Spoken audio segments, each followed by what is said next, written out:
Hey, what's up, everybody? It's your boy, Darrell Owens, and we're back for another edition of One on One, episode 153, airing, of course, on the Legacy Maker Sports Network and, of course, the amazing Bowie Television. We're glad to be with you all for another run.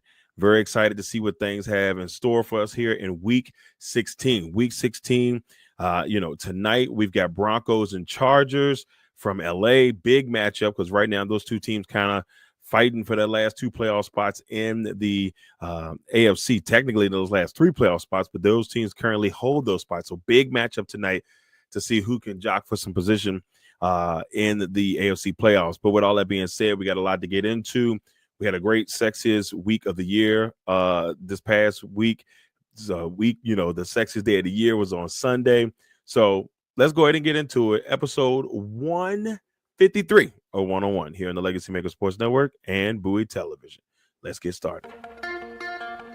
One, one, one, one, one, one, one, one, one, one, one, one, one. Welcome to the one-on-one. When it comes to ratings, man, we number one. I get the truth, then I give them the scoop. If anybody got a question, I give them the proof. Welcome to the one-on-one. When it comes to ratings, man, we number one. I get the truth, then I give them the scoop. If anybody got a question, I give them the proof. Welcome to one-on-one at Legacy Maker Sports Network.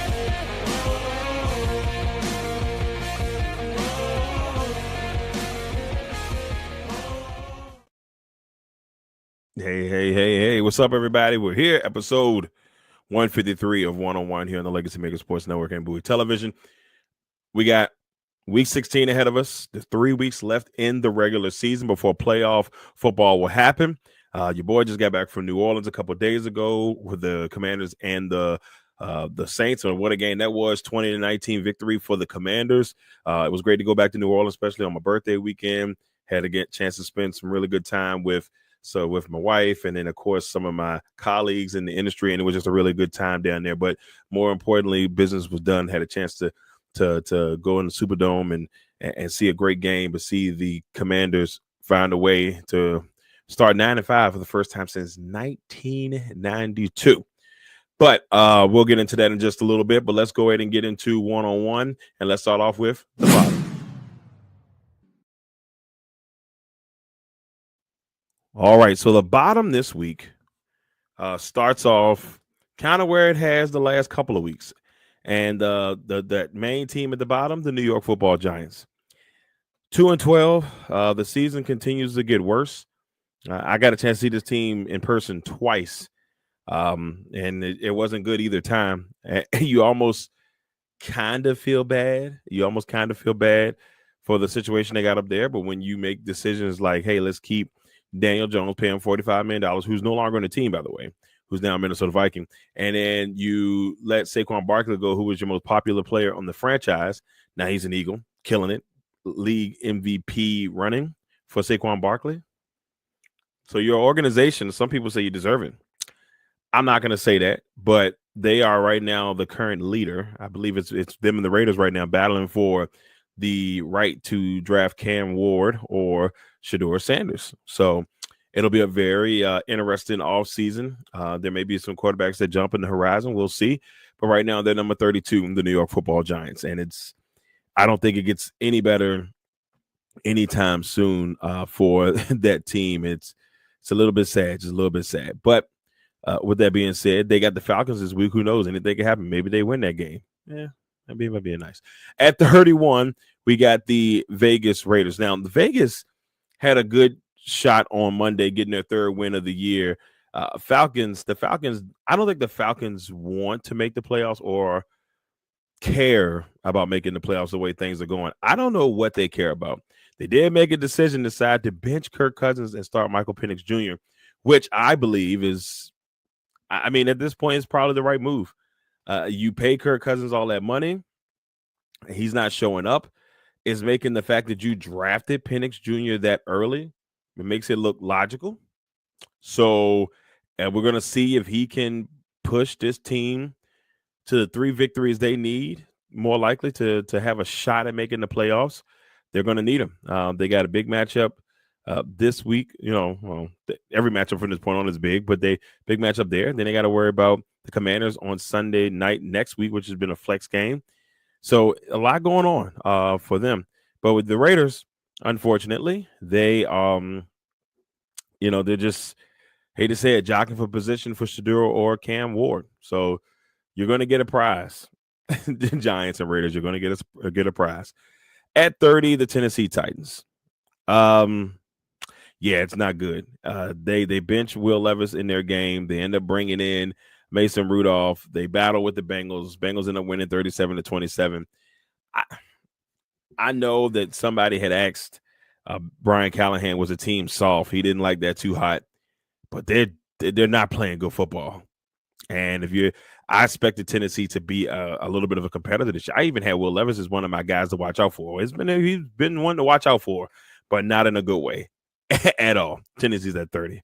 At 29, the Carolina Panthers. Carolina, unfortunately, they did lose their game against the Cowboys. They didn't show up like they did the last couple of weeks against some tough teams. They had some chances against the Eagles. They had a chance against the Chiefs. They played the Cowboys. Cowboys starting to click at the right time. They're 21 on our power ranking for those who are watching visually.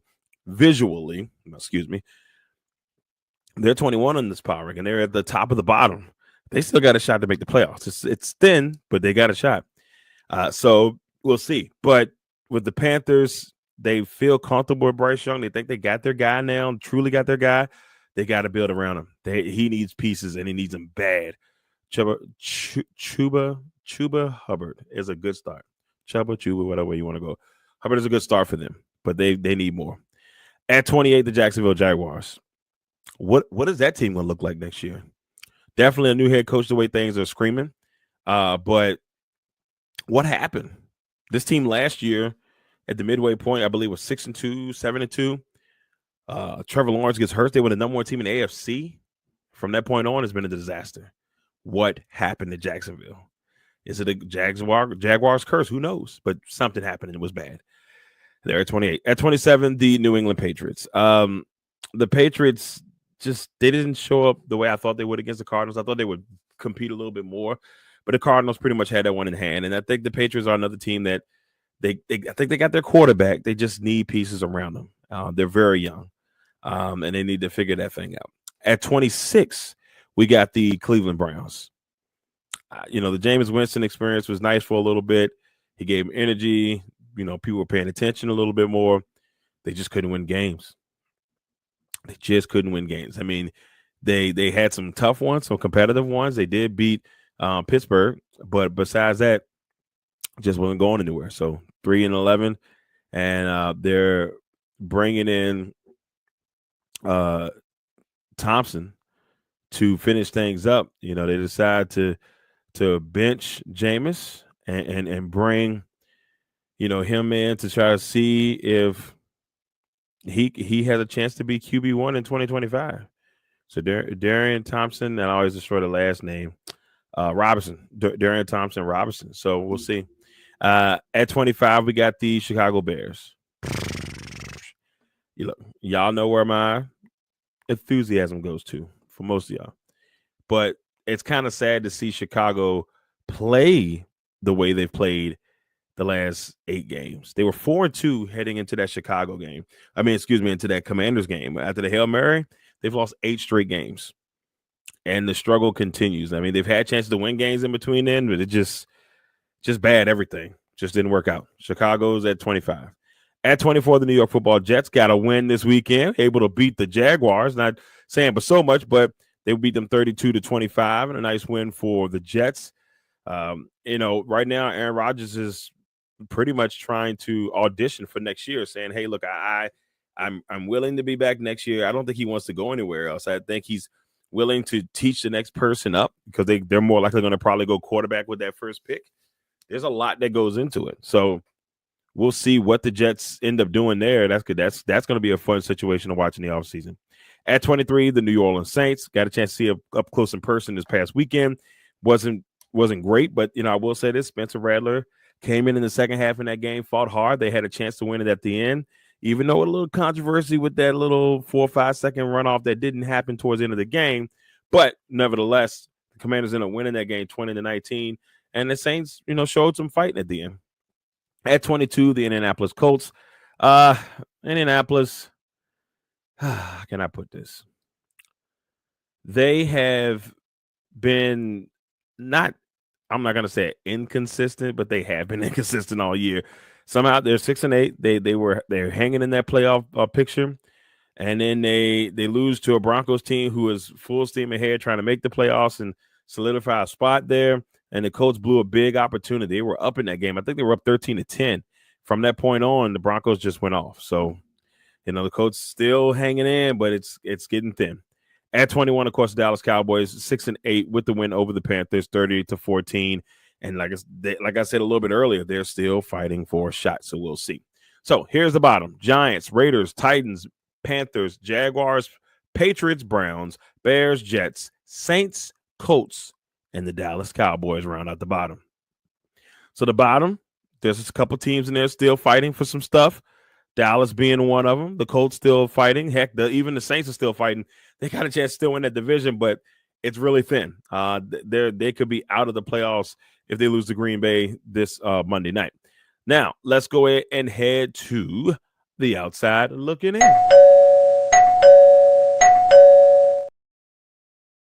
Outside looking in at number 20, the Miami Dolphins. I picked the Dolphins to win last week. I thought that they could sneak the Texans. I thought with that playoff berth, still having a shot at the playoffs would be enough to wheel them through. Wasn't enough. CJ Stroud and the crew able to get the win. Once again, it wasn't a pretty win. The Texans have been winning ugly all year. They still lead that division in a terrible division, which I kind of predicted at the beginning of the year that the division would be bad.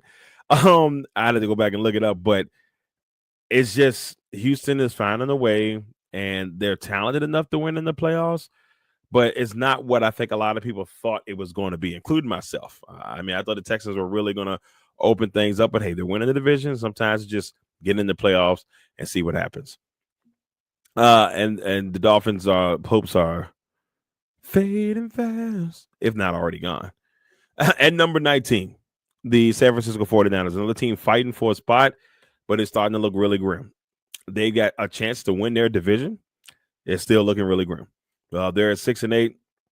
They lost to the Rams on Thursday night in an ugly matchup, 12-6. But a win is a win. The Rams now have the division lead because of Seattle's loss to the Packers on Sunday. So the Rams now sit atop the NFC West. I told you the NFC West has been a wild thing throughout the whole season. So it's really going to be week 16 before I think we know who wins that division. I mean, that's week 16 is now. Week 18 before we know who wins that division. At number 18, we got the Cincinnati Bengals. Cincinnati getting their 37-27 win over the Titans, still hanging in there. Will it be enough? I'm not 100% sure, but they're still hanging in there. At 17, the Atlanta Falcons. They probably don't even deserve to be this high. I don't know what type of football they're playing. They don't want to make the playoffs. That's the vibe that I'm getting from all of it. They just don't want to be there. So they got to figure something out real soon.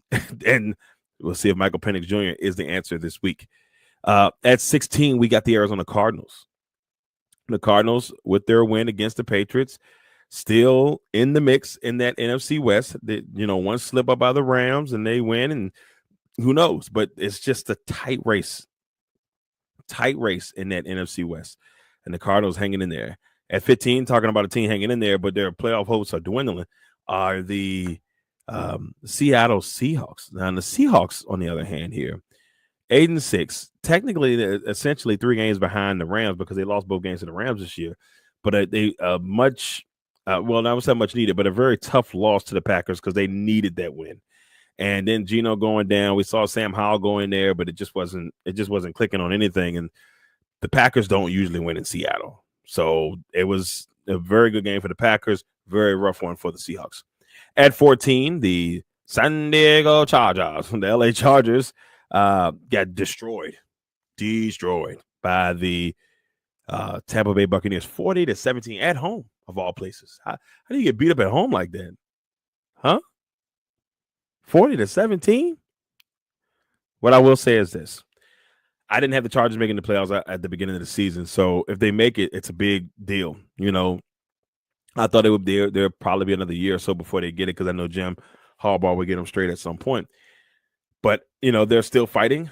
They got a big game tonight against the Broncos. So it's a huge one there. I don't know. There's something about that team I just don't know yet. Herbert's been on and off hurt most of the year. We'll see. At 13, the Rams got their 12-6 victory. The Rams are looking to make some moves here. They currently have the 4 seed, but they're trying to make, they can still, I believe, move up to the 3 seed at the max if they win that division. It's really depending on how Tampa Bay works out, who is number 12 on this power ranking. And, if I'm the Rams, you want to keep pushing straight ahead. You beat the Bills a couple weeks ago. You beat the 49ers in a tough matchup. You won big. You won ugly. It's a good deal. Tampa Bay, as a team, number 12 on our power rankings, that you do not want to see in the playoffs. This team has beat the Lions, who were the number 1 seed, currently the number 1 seed in the NFC. They've beat the Eagles, currently the number 2 seed in the NFC. They're tough. Yes, their record is 8-6, but they've had to really go through some tough times this year with injuries. And I felt at the beginning of the season after watching them in person, I'm like, man, they're going to be dangerous if they make the playoffs. So Atlanta, whatever you do, you got to find a way. But I'm telling you, if the Bucs get in, whoever that first round matchup, it's going to be a doozy. It's going to be a heck of a game. It's going to be a dogfight.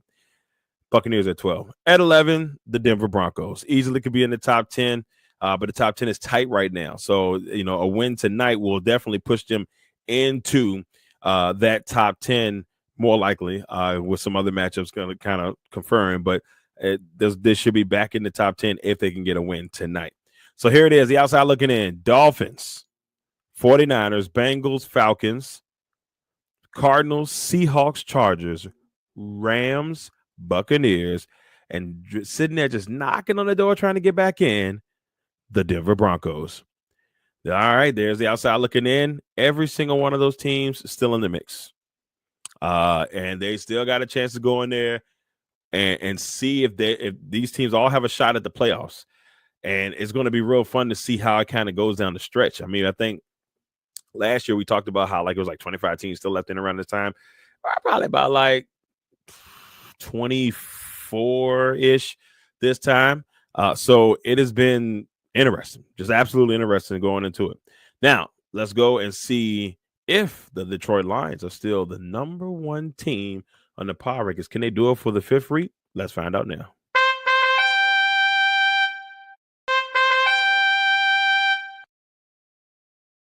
The answer to that question would be no. But at number 10, we got the Houston Texans coming off of the tough, grindy type win against the Miami Dolphins. I said it a little bit earlier. There's something about this Texas team that's not the same as last year. They're going to be a team that competes with whoever they play. I just don't know how it ends up for them. I had really high hopes, and I think I had them going 13-4, which they can still go 12-5, right? So it just doesn't look as tough and gritty as it did last year, but also that's not a team that you want to get hot. Texans at 10. At number 9, left hand up, who are we? The Commanders. The Washington Commanders sitting at 9. Washington has really grinded this thing out. They hold their own destiny right now, making the playoffs. You just got to keep winning. Big win, big matchup a big win on Sunday, going to 9-5. Big matchup this week against the number 2 team in this power ranking, the Philadelphia Eagles. If they want any chance to win the division, obviously the Eagles have to lose out, but the Commanders have to win out. So there's 2 factors going on there, but the Eagles can win the division this week if they defeat the Commanders at Northwest Stadium. So that'll be something. That's a big matchup to kind of watch out for. This is a 1:00 matchup in DC. At number 8, the Baltimore Ravens.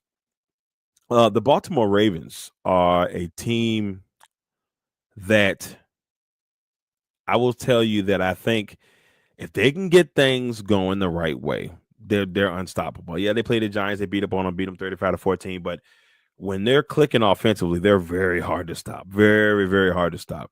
The defense usually is going to handle their own, but their offense can be really dangerous when they're on. But can they keep that going? We'll see. At number 7, the Pittsburgh Steelers. Tough loss against the number 2 team on this power ranking this week. The Eagles last week. Nice win for Philly. Tough loss for the Steelers. But hey, Steelers once again locked in. Mike Tomlin, another winning season, which extends his streak. Just an amazing Hall of Fame career. If he stopped right now, he's in the Hall of Fame. I don't care what anybody says. He's in there. But the Steelers, they'll be fine. Let's see if they can bounce back this week. But they got the Ravens this week. Big matchup in the AFC North. At number 6, the Green Bay Packers, 10-4, going to Seattle. At the time, NFC West leading Seattle Seahawks, and they beat them 30-17. Impressive win. Josh Jacobs looking good. Jordan Love still taking care of the football, knocking on that wood. And when he's been taking care of the football, they've been winning these games. I mean, a tough loss to the Lions a couple of weeks ago, but they've been playing good football. So we'll see how that goes. At number 5, the Minnesota Vikings. Vikings continue to win 12-2. They're cooking right along. They have a chance to win the NFC North. And the way the Lions have been being beat up overall as a team because of the injuries, the Vikings have a chance to sneak in and maybe even be the 1 seed. It's a tight battle in NFC between the Vikings, the Lions, and the Eagles. At number 4, the Buffalo Bills. They got their win. They're still looking pretty good. A big win over the Lions, giving the Lions their second loss. But we'll still keep the Lions ahead of them. I still think the way the Lions have played all season, it's hard for me to even put – I still think if you get the Lions at 100% or even where they played, they almost came back and won that game. I thought about putting Buffalo at 3, but no, I'm going to keep it with the Lions at number 3. At number 2, the Philadelphia Eagles continuing to play well. They're looking to try to take that number 1 spot, but we'll see if they can because the new number 1 back from the was number 1 for the first 8 weeks of the season or first 9 or 10 weeks of the season. The Kansas City Chiefs have reclaimed the number 1 spot. So here it is, the top 10. Texans, Commanders, Ravens, Steelers, Packers, Vikings, Bills, Lions, Eagles, and the Kansas City Chiefs have reclaimed the top spot here in week 16. All right, there it is. The power rankings locked and loaded, set going into tonight's game. But some other things we got to talk about. The Legacy Maker pick on playoffs are official as well. But let's go ahead and talk about that in the finale.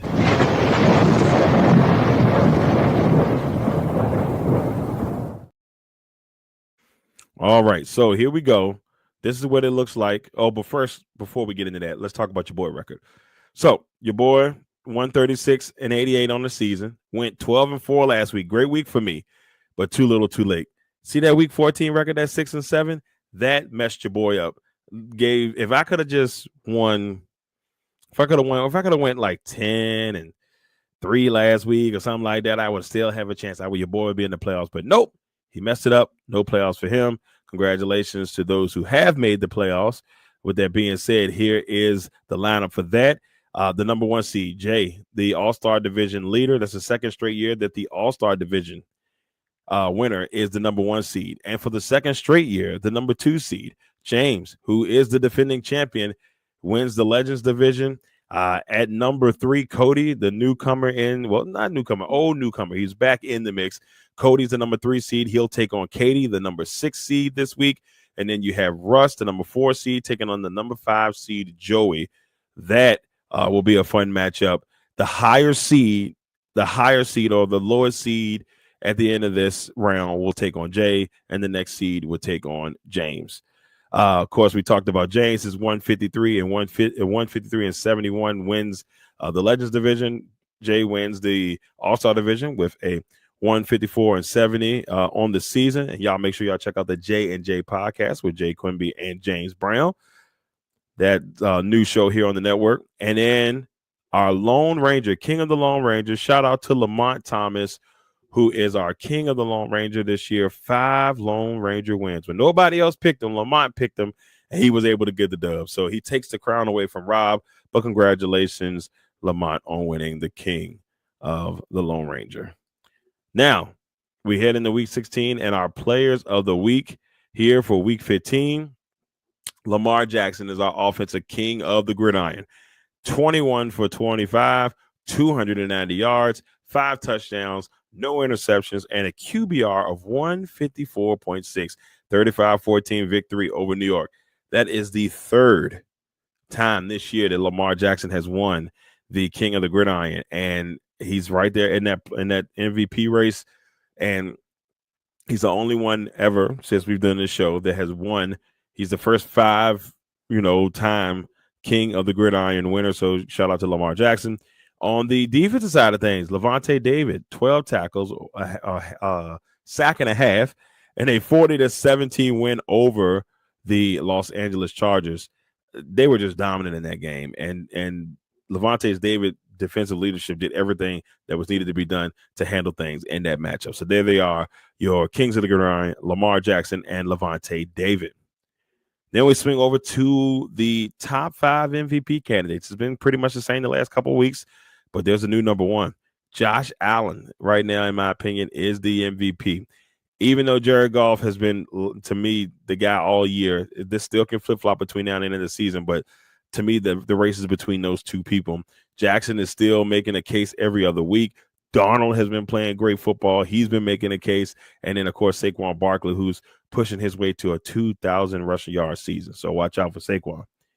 If the playoffs started today, right now, the number 1 seed in the AFC, the Kansas City Chiefs.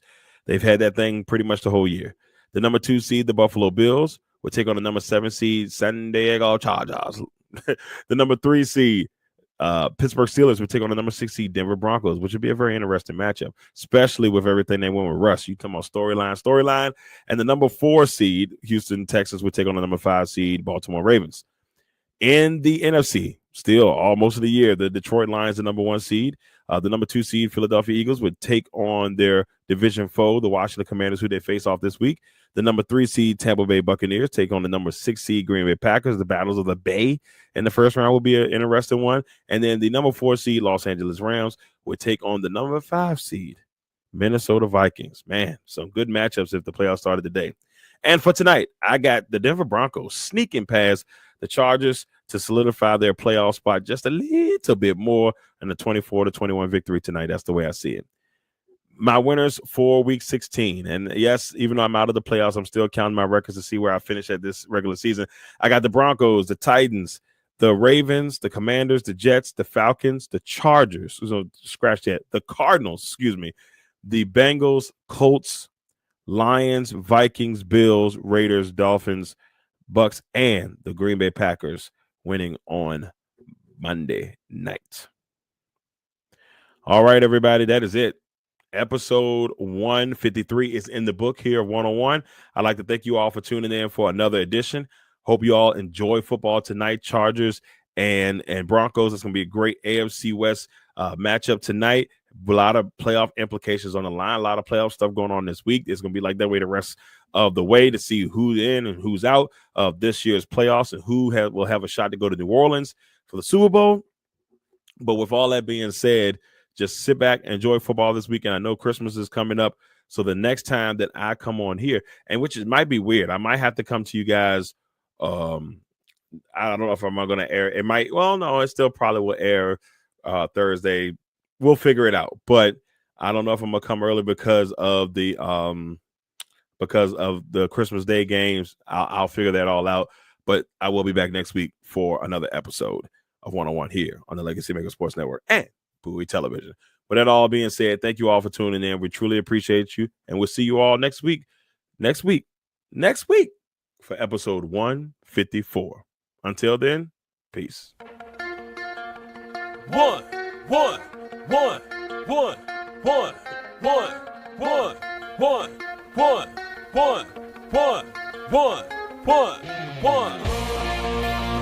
Welcome to the 101. When it comes to ratings, man, we number one. I get the truth, then I give them the scoop. If anybody got a question, I give them the proof.